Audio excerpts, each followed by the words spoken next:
নেতৃবৃন্দ, আমার বক্তব্য সংক্ষিপ্ত করব। আপনারা জানেন আমাদের এই মাদক বিক্রেতার কারণে, আজকে মাদক সেবনকারীদের কারণে আমাদের যুব সমাজ ধ্বংসের পথে পাওয়া বাড়িয়েছে। আমাদের জগন্নাথপুর পৌরসভার 7 নং ওয়ার্ডের তরুণ যুবক বহুত একটা উদ্যোগ নিয়ে আজ আমাদের সর্বস্তরের জনসাধারণকে ঐক্যবদ্ধ করে এখানে আনতে পেরেছে। আমি তাদেরকে ধন্যবাদ জানাই।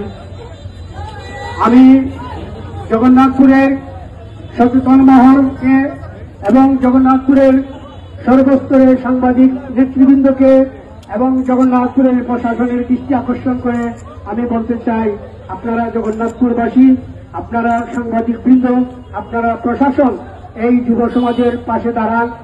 এই যুব সমাজকে আপনারা সহযোগিতা করুন এবং এই যুব সমাজকে আপনারা সহযোগিতা করলেই আমাদের এই জগন্নাথপুরে মাদক নির্মূল হবে। এই আন্দোলন, মাদকের বিরুদ্ধে যে আন্দোলন সূচনা হয়েছে, এই আন্দোলন অব্যাহত থাকবে এবং সর্বস্তরের জনগণ আপনাদের পাশে আছে এবং পাশে থাকবেন। এবং আমি আশা করি এখানে আমাদের জগন্নাথপুরের অত্যন্ত আমাদের অনেক শ্রদ্ধ রাজনৈতিক নেতৃবৃন্দ আছেন, সচেতন, যারা আপনাদের জেলা পর্যায়ে, উপজেলা পর্যায়ে এবং কেন্দ্র পর্যন্ত এই দেশের জাতীয় রাজনীতিতে অবদান রাখতে পারেন।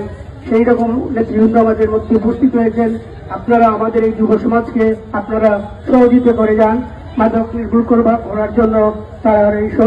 তাদের এই প্রয়াসকে আপনারা সহযোগিতা করে, আপনারা সহযোগিতার হাত বাড়িয়ে দিয়ে আজকের এই মাদক বিরোধী অভিযানকে সফল করার জন্য উদাত্ত আহ্বান জানিয়ে সবাইকে ধন্যবাদ জানিয়ে আমার বক্তব্য এখানেই শেষ করছি।